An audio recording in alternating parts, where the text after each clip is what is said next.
तो देखिए, पीएफआई के साथ साथ 8 सहयोगी संगठनों पर भी बैन लगा दिया गया। पीएफआई के ठिकानों पर रेड के दौरान क्या क्या बरामद हुआ, अब सिलसिलेवार तरीके से वो भी समझिए।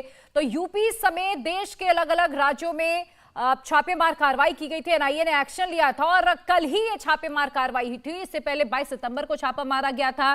तब 15 राज्यों के 93 ठिकानों पर अलग अलग जगहों पर रेड हुई थी। कई लोगों को, करीब 102 लोगों को हिरासत में लिया गया और कल 8 राज्यों के 23 ठिकानों पर फिर से छापामार कार्रवाई हुई।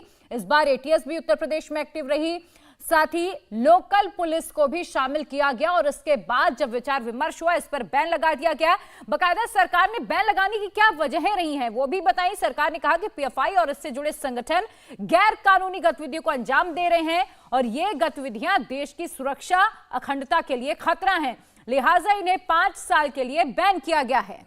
आपको बता दें 5 साल के लिए बैन लगा है, लेकिन इसमें सबसे इंपॉर्टेंट जो चीजें निकलकर सामने आई है वो है इनकी मंशा और जिस तरह से इन्होंने अपने आप को अलग अलग मॉड्यूल के हिसाब से लेकर गए और इन्होंने जो काम किया है उसमें फंडिंग एक बहुत इंपॉर्टेंट था। सिर्फ सामने पॉपुलर फ्रंट ऑफ इंडिया रखा गया था जिसको बताया जाता है कि एक सामाजिक संस्था है जो समाज के लिए काम करता है। हमने आपको बहुत सारे नाम भी बताए थे। देखिए ये जो चीजें हैं, यानी कि रेड के दौरान आप देखिए कैश कितना बरामद हुआ, बहुत सारे से डॉक्यूमेंट्स मिले हैं, इलेक्ट्रॉनिक एविडेंसेस मिली हैं, जिससे यह पता चलता है कि ये किस तरह से काम करते थे, किस तरह से यहां पर गैर कानूनी तरीके से पैसे इकट्ठे किए जाते थे, क्योंकि कैश जो ट्रांजैक्शन होता है उसका कोई भी स्रोत नहीं पता है कि वो स्रोत कहां से आ रहा है।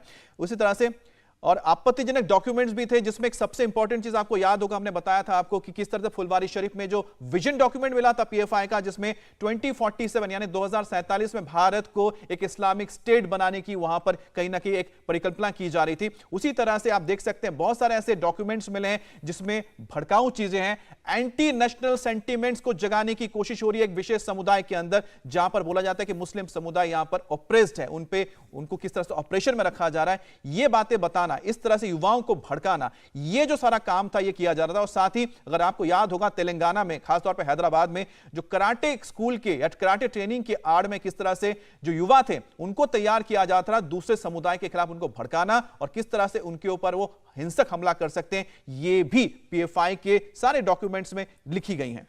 बिल्कुल। और देखिए अमित, हमारे सहयोगी नीतीश चंद्र ने एक रिपोर्ट भी उस वक्त तैयार की थी जब 22 सितंबर को रेड हुई थी। बिहार से बहुत अहम चीजें मिली थी, कई ऐसे डॉक्यूमेंट्स मिले थे, राम मंदिर का प्लान मिला था, बाबरी मस्जिद का प्लान मिला था और उसमें लिखा गया था कि सुप्रीम कोर्ट का ये अन्यायपूर्ण फैसला, इसके खिलाफ हम सबको एकजुट होना है, आवाज उठाना है।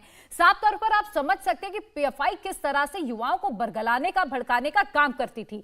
देश में जो अखंडता एकता बनी हुई है उस अमन चैन को खराब करने की कोशिश पीएफआई की ओर से की जा रही थी। बाकायदा ट्रेनिंग सेंटर्स बनाए गए थे, हर राज्य में लगभग इनके ट्रेनिंग सेंटर्स थे जिसमें युवाओं को जोड़ते थे, उनका ब्रेन वॉश किया जाता था, उन्हें भड़काया जाता था। इंडिया टीवी हर वक्त हर जगह डाउनलोड करने के लिए सर्च करें India TV news Google play store या ऐप स्टोर पर।